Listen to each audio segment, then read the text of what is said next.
बुद्ध का प्रेरक प्रसंग। जब मन अशांत हो तो कुछ समय मौन रहकर हालात समझें और फिर निर्णय लें, मन को मिल सकती है शांति। गौतम बुद्ध से एक व्यक्ति ने कहा कि मुझे आपसे बहुत सारे प्रश्न पूछना है। बुद्ध ने कहा कि पहले 1 साल तक मौन रखो, फिर प्रश्न पूछना। अशांत मन में प्रश्नों की अधिकता रहती है। प्रश्नों की वजह से हम सही निर्णय नहीं ले पाते हैं। ऐसी स्थिति में कुछ मौन हो जाना चाहिए। मौन रहकर हालात समझेंगे तो मन को शांति मिल सकती है। इस संबंध में गौतम बुद्ध से जुड़ा एक प्रेरक प्रसंग प्रचलित है, जानिए ये प्रसंग।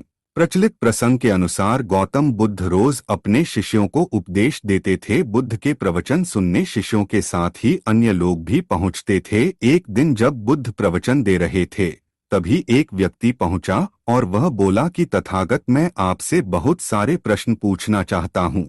मेरा मन बहुत अशांत है, कृपया मेरे प्रश्नों के उत्तर दें ताकि मेरा मन शांत हो सके। बुद्ध ने उससे कहा कि मैं तुम्हारे प्रश्नों के उत्तर जरूर दूंगा, लेकिन तुम्हें 1 साल तक मौन धारण करना होगा। 1 साल के बाद तुम जो भी पूछोगे तुम्हें उसका उत्तर जरूर मिल जाएगा। उस व्यक्ति ने कहा कि 1 साल बाद आप मेरे प्रश्नों के अवश्य देंगे ना? बुद्ध ने कहा कि मैं अपनी बात का पक्का हूँ, तुम्हें सारे प्रश्नों के जवाब दूंगा, लेकिन 1 साल बाद। बुद्ध की बात मानकर उस व्यक्ति ने मौन व्रत धारण कर लिया। धीरे धीरे वह मौन की वजह से उसका मन एकाग्र होने लगा, वह ध्यान में उतरने लगा, मन भी शांत होने लगा। उसके सभी प्रश्न खत्म होने लगे। 1 साल बीत गया। समय पूरा होने के बाद बुद्ध ने उस व्यक्ति से कहा कि अब तुम अपने सभी प्रश्न मुझसे पूछ सकते हो। ये बात सुनकर वह व्यक्ति हंसा और कहा कि 1 साल पहले मेरे मन में कई प्रश्न थे, लेकिन अब सारे प्रश्न शांत हो गए हैं। अब मेरे पास आपसे पूछने के लिए कोई प्रश्न नहीं है।